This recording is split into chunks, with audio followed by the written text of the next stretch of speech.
Si hace más de 100 años que usamos el verso libre, es decir, que se escribe poesía, sin rima, sin una métrica establecida, sin tener que estar contando las sílabas, ¿sí?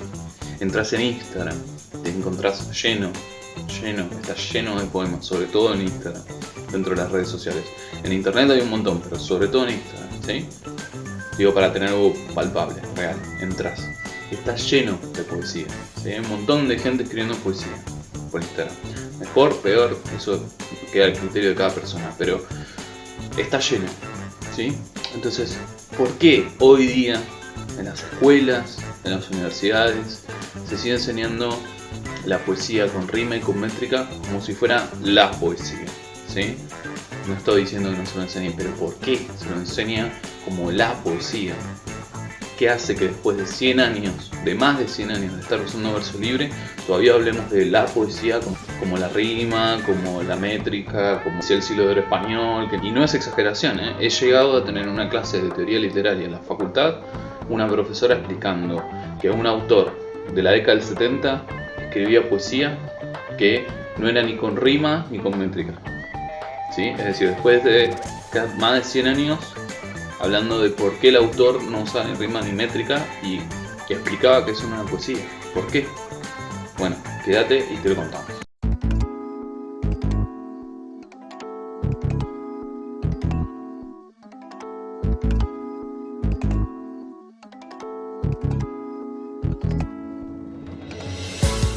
Bueno, primero que nada, bienvenidas a este nuevo video de taller de literatura y escritura. Obviamente la introducción es un poco dramática a propósito, pero que es una pregunta que sí, que es totalmente válida y que tiene mucho asidero y que es real, ¿sí?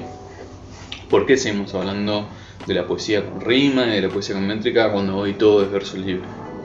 Cuando la mayoría de la gente escribe con verso libre, ¿sí? Que no quiere decir que no vayan a encontrar poesías con rima, pero en mucha menor medida, casi les diría que está en desuso, ¿sí? Como comentábamos en el video anterior, la poesía con el Renacimiento y en el Medioevo tuvo un lugar privilegiado de poder, donde era la alta cultura, donde era lo que culturizaba, ¿sí? A la humanidad, ¿sí? Que la humanidad resultaban ser los nobles españoles, en el caso del siglo español, que terminaban escribiendo, como era Quevedo o Góngora, o gente acaudalada con las necesidades básicas cubiertas, ¿sí? No lo digo como algo peyorativo o una carga de valor, lo digo como algo real, concreto, ¿sí? Que era la diferencia grande entre la antigua Grecia, esos miles de años de diferencia con la antigua Grecia, ¿no? Digamos, ¿sí? Vayan a los videos anteriores que tienen ahí en la descripción. Recuerden que estos son videos un poquito más avanzados, ¿sí? Ya estamos por otro capítulo de taller de poesía y como verán en la lista hay un montón de videos, ¿sí? Así que nada, igual si les interesa, este es el tercero, una serie de 4 videos sobre cómo escribir poesía lírica, ¿sí? Donde el barroco tiene un rol muy importante en eso y por eso lo tomamos como un punto de partida esencial, ¿sí? Dicho esto, hago algunas salvedades del video anterior. ¿Por qué nos fuimos directamente al Medioevo y saltamos al Renacimiento?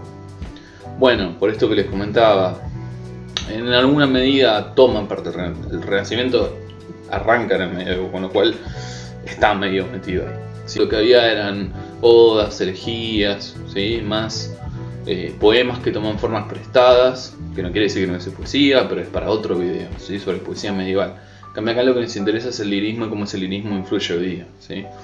Y querramos o no, lo que más influye en ese lirismo es lo griego primero, lo barroco después, ¿sí? Y este lugar barroco le da un estatus a la poesía, le da un estatus de poder. Hasta el día de hoy tiene ese peso, ¿sí? Porque seguimos reproduciendo esta idea de alta cultura y de que hay artes bellas y artes no tan bellas, ¿sí? Porque a algunas cosas le decimos arte, a otras le decimos artesanía. ¿Se lo pusieron a pensar una vez? Bueno, por algo es, ¿sí? Y siempre son cuestiones de poder, ¿sí? Muchas veces hay cuestiones que son de poder. Entonces, empezando por ahí, ¿sí? Hasta el punto es que tiene fuerza esa idea de la poesía como algo que culturiza las almas bellas, digo, ¿no? Y se lo acepta sin más. Con el surgimiento del Renacimiento, con el surgimiento de ir dejando de solamente cantar a los dioses, como veíamos con Safo en el primer video, o de buscar la belleza por la belleza misma, con Quevedo y Góngora, va apareciendo el yo, ¿sí? Que no es que no existiera, como también lo habíamos visto con Safo, ¿sí? Había poemas hechos desde un yo, pero siempre estaban referidos a una entidad, a un valor, ¿sí? En cambio, en la modernidad, ¿sí? Con la ciencia, la revolución industrial, empieza a aparecer el tema de la individualidad, ¿sí? Por fuera de Dios, la polis griega, ¿sí? Alá, la religión, el pueblo, empieza a aparecer por otro lado, la individualidad, ¿sí?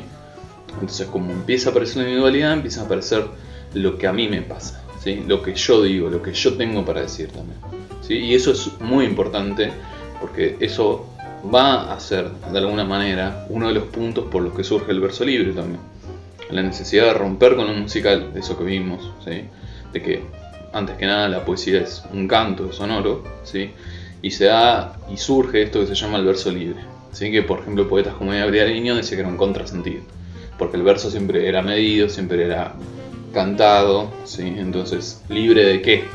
Bueno, libre de la música, libre de la medida, ¿sí? Y no es que un día se sentó alguien y dijo, ya saben que las cosas tienen un proceso, no es del día de la noche a la mañana, pero Walt Whitman fue uno de los primeros que lo usó, si no el primero, ¿sí? Del que se tiene constancia que haya usado verso libre, ¿sí?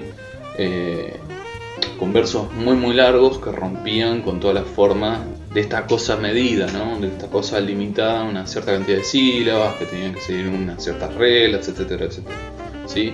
Entonces, hoy que toca el tema de lo moderno, ¿sí? Ustedes dirán, bueno, ¿y de dónde viene el postmoderno? Eso lo vamos a ver en el otro video, ¿sí?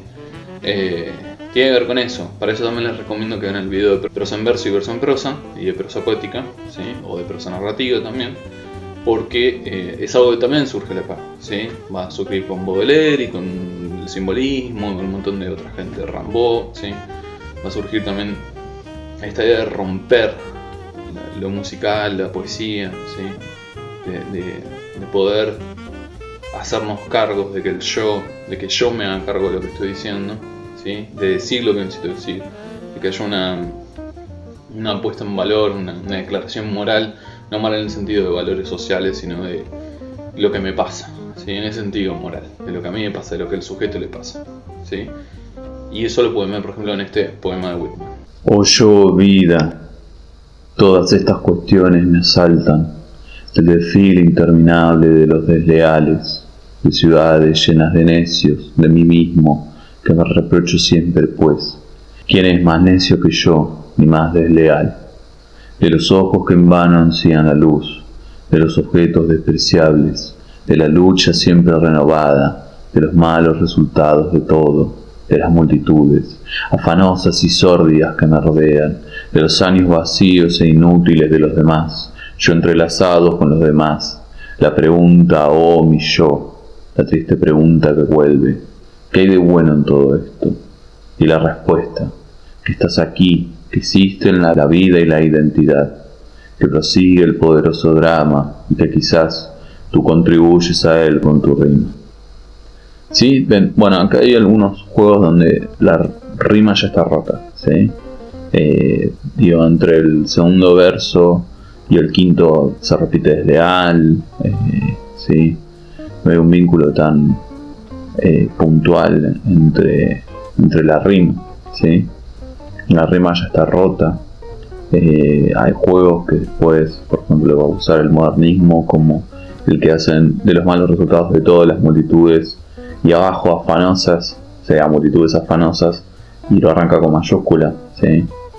No tanto porque, no solo, digamos, porque empiece el verso con mayúscula, porque está empezando cada verso con mayúscula, sino porque afanosas está puesta a propósito en mayúscula, ¿no? Es un juego adrede. Entonces, digamos que, bueno, esto es lo que comentábamos del verso libre, ¿no? Hay algo que ya está roto, que está dado por la persona que escribe, ¿sí? El ritmo, la música, los juegos. Bueno, hay, como ya dijimos muchas veces, muchos lirismos, ¿sí? Y muchas formas de lirismo, pero todos vienen del mismo punto, por esto que ya les expliqué, de que estamos muy bajo la influencia de lo griego, ¿sí? Y del barroco. Entonces, como esas influencias son muy fuertes, perviven en nuestra forma de escribir poesía, en nuestra forma de elegir las metáforas, los lugares comunes, etc. ¿Sí? Si quieren profundizar también un poco más en el tema del verso libre, también está en el primer video de esta serie de taller de poesía, ¿sí? Ahí también hablé, ya hace un año de eso, hablé más profundamente sobre el tema del verso libre, cómo rompe, quiénes fueron los primeros que rompieron, bueno, ¿sí? Pero bueno, digo, todas estas características están presentes, ¿sí? Entonces, voy a elegir un ejemplo que me parece bueno para esto, que es el tema de... voy a elegir diferentes corrientes, no voy a tocar todas, porque como saben, son videos y los videos tienen un límite y los recortes son arbitrarios, ¿sí? Digamos, en tanto en cuanto se busca representar algo de la mejor manera posible o de tratar de evidenciar un punto, ¿sí? Que es este que le decía de cuáles son las cosas que más nos influencian hoy día y cómo pensarnos como escritores, escritoras, poetas, ¿sí? Frente a 2022 o el siglo XXI, cómo escribimos hoy día poesía, ¿sí? ¿Qué podemos hacer en relación a eso que ya existió? Entonces, saber de dónde venimos nos ayuda a ver hacia dónde vamos, ¿sí? De vuelta, hablando de lugares comunes, no estoy diciendo nada que no se haya dicho antes, pero ayuda bastante, ¿sí? Entonces, como decía, con Whitman viene el verso libre, que ya venía, ¿sí? Con distintos movimientos en particular, ¿sí? Y hay un ejemplo muy claro que es el surrealismo, ¿sí? Y elijo el surrealismo puntualmente porque en la poesía del surrealismo lo que más pervive es Góngora, ¿sí? O la línea de la poesía como belleza, ¿sí? El surrealismo, seguramente ustedes lo tengan más presente por la pintura, Dalí, ¿sí? Frida Kahlo, quizás, ¿sí? Para la gente que es de Latinoamérica, no sé, Girondo, Pizarnik, quizás Octavio Paz, quizás, bueno, una serie de gente que estuvo dentro de ese movimiento, ¿sí? Y el origen del surrealismo, Breton, Artaud, una serie de personajes que tienen que ver con eso, ¿sí? Y si pensamos de qué pervive esto de lo que dijimos en el video anterior, de la artificialidad, ¿sí? El conceptismo, el culteranismo, ¿sí? Esto de la idea del concepto del artificio como para generar algo más culto que había del lado de Quevedo, ¿sí? Y no piensen que porque solamente influyeron en español, los barrocos terminaban ellos dos, pero sí había concepciones que excedían ellos dos, ¿sí? O sea, el artificio, el adorno, la exageración, la ironía, como una forma de generar algo más culto, ¿sí? Y por el otro lado la búsqueda de la belleza a través de imágenes cada vez más complejas. Entonces, ¿qué perdía en el surrealismo? Bueno, las dos cosas. Elegí primero el surrealismo para hablar de hoy porque me parece súper interesante como en la pintura pervive más esta idea de lo conceptual, ¿sí? Lo pueden ver en Magritte, en Dalí, bueno, una serie de pintores. Busquen pintores surrealistas en Google, lo van a ver, donde todo el tema de romper las imágenes, de imágenes oníricas, imágenes inconscientes. Pero sí había un mandato de belleza, ¿sí? La diferencia entre el dadaísmo y el surrealismo, que el surrealismo buscaba lo irracional justamente porque lo racional se había agotado, porque era el positivismo, ¿sí? Esta cosa de la ciencia dura y fría de las máquinas y de pensar que la realidad es lo que dice una máquina y que es lo único que hay. Están buscando lo vivo, entonces lo vivo pasa por el psicoanálisis, por lo inconsciente, por los sueños, ¿sí? Lo que están buscando era la belleza. Entonces, al buscar la belleza necesitaban romper con todo ese mundo técnico, científico, ¿sí? Que creía en la ciencia como una religión, ¿sí? Que hoy día también existe, pero menos, y que es lo que vamos a ver en el video que viene, ¿sí? El fin de los grandes relatos, la caída de la creencia en los grandes proyectos, etc. ¿Sí? Cómo eso influye en el postmoderno, ¿sí? Entonces, en la pintura pervive más lo conceptual, pero en la poesía van a ver que pervive más la belleza, ¿sí? De hecho, me costó encontrar ejemplos de poesía surrealista donde esté más el juego, ¿sí? El juego a veces está más en Breton o en Saupault, como vamos a ver ahora. Perdón, tengo un francés no sé hablar en francés, con lo cual voy a pronunciarlo como pueda, ¿sí? Pero cuando nos hacemos esa pregunta, bueno, ¿qué queda de Quevedo de Góngora? Bueno, podemos decir que la idea de belleza, por ejemplo, está presente en Breton, por dar un ejemplo, ¿sí? Y la idea de Quevedo, de lo artificial, de lo conceptual, está en Saupault. Dame joyas ahogadas, dame joyas de ahogadas, 2 pesebres, una cola de caballo y una manía de modista. Después perdóname, no tengo tiempo de respirar. Soy un destino. La construcción solar me ha retenido hasta ahora, y ahora solo tengo que dejarme morir. Pide el bálsamo, al trote con el puño cerrado sobre mi cabeza que suena, un fanal en donde se abre una mirada amarilla, también se abre el sentimiento, pero las princesas se agarran al aire puro. Tengo necesidad de orgullo y de algunas gotas comunes, para calentar la marmita de las flores enmohecidas al pie de la escalera. Divino pensamiento en el cristal estrellado del cielo azul, la expresión de las banistas es la muerte del lobo. Tenme por amiga, la amiga de las hogueras y los hurones, te miren 2 veces de tus penas. Mi remo de palisandro hace cantar tus cabellos. Crepúsculo. Un elefante en su bañera y 3 niños que duermen. Singular, singular historia. Historia de sol poniente. Algo que está muy difundido como el leitmotiv del surrealismo y me parece que les permite entender eso es la extrañeza como una forma de belleza, ¿sí? O sea, llevar al extremo algo al punto de irse, romper, ¿sí? Con todo lo que ya existe en una época, ¿sí? Y lo saben, digo, cada artista que hace algo diferente se sale de la norma, de lo de siempre, el sentido común de una época, ¿sí? Entonces el leitmotiv que se tomaba en el surrealismo o que usamos para ejemplificar el surrealismo, no necesariamente es todo tan lineal, ¿sí? Era esta frase del Conde de Lautréamont a través de la escritura automática, que era la belleza como, decía él, el encuentro fortuito entre una máquina de coser y un paraguas en una mesa de disección, ¿sí? Y ustedes dirán, ¿qué carajo es eso? Bueno, la primera vez sí, la segunda, cuando empiezan a pensar la imagen es súper rara, extraña, pero a la vez tiene un encanto, ¿sí? Digo, y esa imagen que en las palabras puede quedar ahí como medio dando vuelta en los cuadros es más obvia del surrealismo, ¿sí? Entonces, el surrealismo va a la belleza, el dadaísmo, que podemos ver otro día, el tema de la poesía dadaísta, va a la destrucción total del sentido, ¿sí? Porque va en contra del sistema. O uno de los motivos de los movimientos del surrealismo era la belleza, no era ir en contra de todo, sino lo racional, como se suele decir, era justamente ir en contra de esta cáscara vacía que era ese siglo XX, lleno de ideas técnicas y religiosas sobre el progreso como si fuera una cosa inevitable y buena, ¿no? Que ya sabemos a dónde llegó y a dónde está llegando en estos días también. Y David Lariño planteaba que con la llegada del verso libre se pierde la dimensión sonora, ¿sí? De la poesía. Y en algún punto es real porque fíjense que hoy día directamente con las pantallas leemos para adentro, no leemos nunca en voz alta, ¿sí? Y como siempre decimos, un buen consejo es leer en voz alta porque te obliga a articular con la voz lo que está escrito. Porque lo que esté escrito tenga que representar fielmente la forma de leer, porque siempre vamos a leer diferente en diferentes momentos y con los años de otra manera, ¿sí? Pero sí vincular más lo sonoro, ¿sí? Las palabras también primero son sonido y después son texto, ¿sí?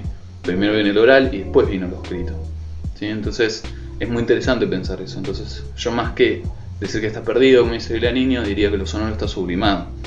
Otra cosa muy interesante que también decía Borges es que en el aprendizaje del escritor es que para él al principio el verso libre era lo más fácil, o creyó que era lo más fácil, pero se dio cuenta que no, porque es el poeta, la poeta, el poeta el que pone, la persona que pone el ritmo, el sonido. Ya no hay una estructura que te ayude, ¿sí? Y hay una complejidad real en eso, ¿sí? Que es más inconsciente. Por eso digo que más que estar perdido lo sonoro, está sublimado, ¿sí? Pero bueno, si no hay conciencia, si en algún grado también está perdido. Y bueno, esta cuestión del yo toma mucha más fuerza en el siglo XX, ¿sí? El surrealismo iba para otro lado, pero a mediados del siglo XX, más o menos, en Estados Unidos. En Estados Unidos, otra influencia bastante fuerte, siempre fíjense que son lugares de poder o naciones de poder, ¿sí? O que se imponen, o como lo quieran llamar, ¿sí? Surge lo que es la literatura confesional, ¿sí? Como ya les dije, por ejemplo, con lo de Safo en el primer video, no es que no hubiese algo confesional antes, pero bueno, se delimita de esa manera, ¿sí? Y obviamente el término vino después, nunca es en el momento, son pocas las veces, ¿sí? Esa es la diferencia. Sutilmente podríamos decir que esa es la diferencia entre un movimiento literario, que es un proceso complejo en el que son una serie de situaciones, ¿sí? No buscadas intencionalmente, y una corriente literaria es alguna que se manifiesta de esa manera, que también es un proceso complejo, pero que conscientemente se manifiesta, como el surrealismo, ¿sí? El surrealismo, abiertamente hay manifiestos surrealistas, ¿sí? Que de hecho lo escribió Breton, el primer manifiesto surrealista. El término de confesional, que tiene que ver con esta idea de lo íntimo, ¿sí? De contar lo que a mí me pasa, no es una cuestión meramente narcisista, sino que tiene que ver con este proceso de individuación, como se suele decir, del sujeto, ¿sí? En la sociedad. Autores como Robert Lowell, como Sylvia Plath, aparecen en esta época, ¿sí? Por Estados Unidos, y empiezan a escribir sobre lo que les pasa, ¿sí? Y muchas veces, y en general, tenía que ver con gente marginada, que encontraron en la poesía un espacio donde poder decir, ¿sí? No es casualidad, digo, en general que sean mujeres, gente homosexual, ¿sí? Afroamericana, etcétera, digo, gente de minorías o grupos que son marginados socialmente, ¿sí? O sea, como pasó siempre en todas las sociedades. Y encuentran en ese lugar un lugar de, como se diría en la jerga política, de contrapoder, de poder decir lo que les pasaba, ¿sí? De poder ir contra el mandato de turno de la época, ¿sí? Y tuvo mucha masividad eso, ¿sí? El que le puso el término confesional fue Macha Rosenthal, analizando unos poemas de Robert Lowell, digamos, ahí está el germen, digamos, de la idea de lo confesional, no que no existiera antes, ¿sí? Pero hay todo un raconto de eso, ¿sí? En un artículo que se llama Poetry as Confession, ¿sí? O sea, la poesía como confesión, como algo que se estaba diciendo, ¿sí? Como un secreto, como intimidad, ¿sí? Digo, pueden pensar hasta en la idea religiosa de esto de que se dice, no en ciertos lugares, pero se lo está diciendo a cuatro voces, ¿sí? Y eso tiene una influencia muy importante y muy grande en nuestra poesía, en esta época tan individualista y sobre tecnológica, ¿sí? Imagínense que está por todos lados, está lleno de poemas desde los yoes, por decir así, ¿sí? Y estos diferentes yoes, biográficos, autobiográficos o ficcionales, nos ayudan a poder trabajar esa poesía, tienen que ver con lo que nos pasa hoy de vuelta, sin una carga valorativa, ¿sí? Es lo que pasa. Después ustedes les gustará más, les gustará menos, pero existe. Ustedes, insisto con lo que les dije al principio del video, entran en Instagram y se van a encontrar con todo este tipo de poemas, ¿sí? Habrá diferencias, pero en general todos parten de un yo hacia un tú, o hacia un vos, hacia un él, hacia un ustedes, siempre un yo siempre presente, muy fuerte, ¿sí? Y eso tiene que ver con la poesía confesional. Entonces, ¿qué pasa? Bueno, pasa que con el correr del tiempo vamos leyéndonos, nutriendo de diferentes corrientes, ¿sí? Y un ejemplo de eso, por ejemplo, es Pizarnik. Van a ver en estos dos fragmentos que siguen una tensión que se da en Pizarnik, ¿sí? Que más que una tensión termina siendo una dialéctica que va a estar en toda su obra, que son las imágenes surrealistas, los espacios surrealistas poéticos que crea, ¿sí? Y si quieren saber a qué me refiero, vean el video sobre la poesía es el tiempo, la narrativa es el espacio, que les va a ayudar a clarificar mucho más eso, donde primero vamos a ver donde en días de ensueño hay una cosa mucho más surrealista y en el sentido más Quevedo de la fuerza, por decirlo así. Vuélvete mi aprendiz. Yo te enseñaré a usar el lado oscuro de la fuerza. Mucho más conceptual, ¿sí? Y en el otro, en Ojos Primitivos, es una cuestión más del yo, pero aparecen cosas surrealistas también. Imágenes que salen de la norma para poder decir otras cosas que ella quiere decir de esa intimidad que quiere decir lo que es poética. ¿Se entiende? Entonces, podemos verlo, lo vemos en estos dos ejemplos. Primero lo surrealista, después lo confesional. Días contra el ensueño. No querer blancos rodando en planta movible. No querer voces robando semillosas, arqueadas, aéreas. No querer vivir 1000 oxígenos, niñas cruzadas al cielo. No querer trasladar mi curva sin encerrar la hoja actual. No querer vencer al imán, la alpargata se deshilacha. No querer tocar abstractos, llegar a mi último pelo marrón. No querer vencer colas blandas, los árboles sitúan las hojas.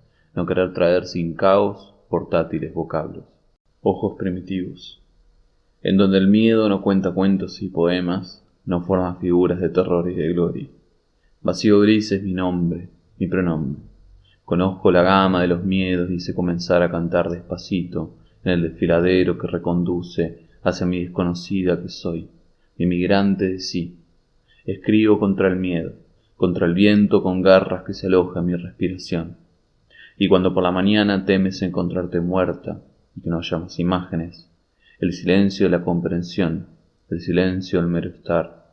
En esto se van los años, en esto se fue la bella alegría animal.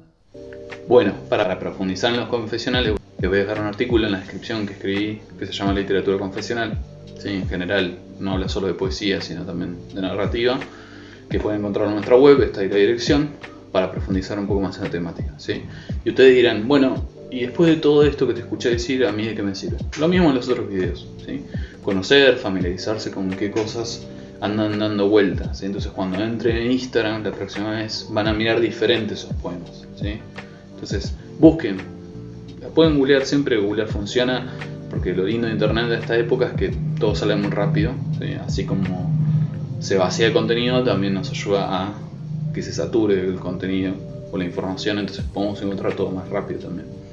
¿Sí? Entonces ponen poesía confesional o poetas confesionales o poesía confesional o poesía surrealista y van a encontrar todo esto que les digo. ¿Sí? Entonces lo mismo que con los ejercicios de lo barroco, ¿sí? Eso, tratar de ver cómo están escritos. ¿Sí?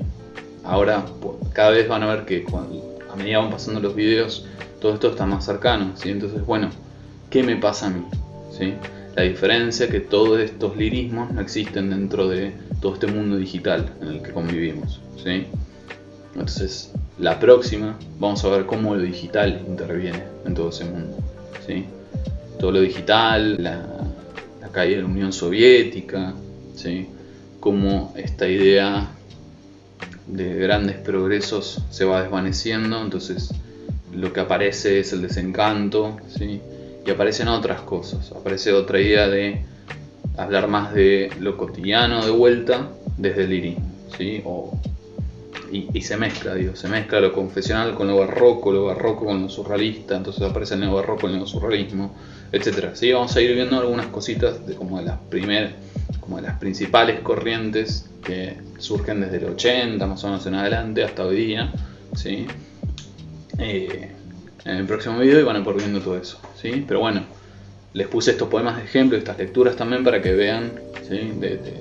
En ese derrotero, como en ese camino, cómo se van dando estos poemas, ¿sí? Entonces, lo mismo, imitar siempre es quizás la mejor manera, leer, familiarizarse con esa poesía, ¿sí? Obviamente si quieren nos pueden escribir en las redes, suscríbanse para mucho más material como este, sobre escritura y también sobre literatura.